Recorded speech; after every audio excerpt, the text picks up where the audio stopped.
Egun on guztioi, ongitorri gure podcastera, Paradisoaren alde iluna. Gaur, hitz egingo dugun gaia, 7 urteko umeek edo zuen anai arrebek edo baita gu ere dene jokatzen dugun joko hori buruz. Roblox. Eta gaurko galdera handia da Roblox haurrentzako jolas bat, ala helduen misteriotsuen autopista bat. Spoiler, biak. Kontua da munduan egunero 152 milioi pertsona sartzen direla Robloxera. Bai, milioi.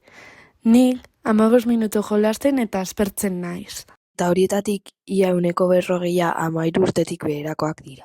Hori bera da ume talde bat Robloxen jokatzen eta helduak bitartean identitatearik frogatu gabe jolasten. Eta klaro, umei beti esaten zaigu ez hitz egiteko kalean ez ezagunekin, baina Robloxen berriz... Azken urteetan arazoak igo dira, helduen jazarpena, bullyinga eta noski baietz Robloxak, hau da, txanpon batzuk ordaindu behar duzunak. Batek eskin epiko bat edukiko duzula esaten dizu, eta epikoa den bakarra da zure kontuan ora lapurtzen dizuten. Eta Roblox enpresa zer egin du?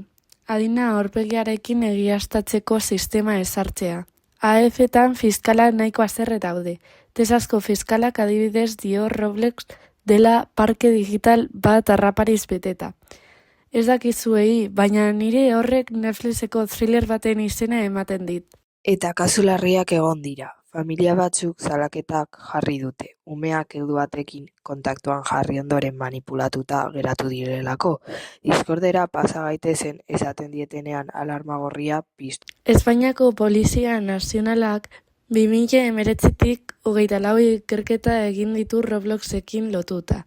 Abusu sexuala, estafak, lesionatu eragina, ez dira ohiko salaketak, baina bai gorantz zoazenak. Poliziak dio arrisku handiena txatean dagoela.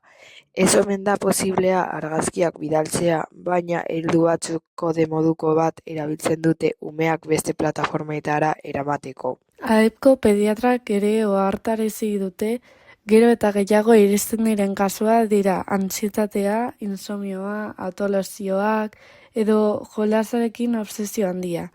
Bai, eskin berri bat nahi dut, ez da beti bromatan esaten. Eta askok ez dakite daudela kontrol parentalak. Txata itzali, erosketak bugatu, denbora kontrolatu... Hau da, Roblox baina gurasoekin ez da apokalipsia. Esaten dute egunero 6.000 milioi mezu ikusten dituztela. Eta gehiena normala dela, baina gaiztoak beti saiatzen direla sistema saltatzen. Eta haien gomendioa oso simple, jarri datu errealak kontuan, baina patxiren argazkia Pinteresekoa da.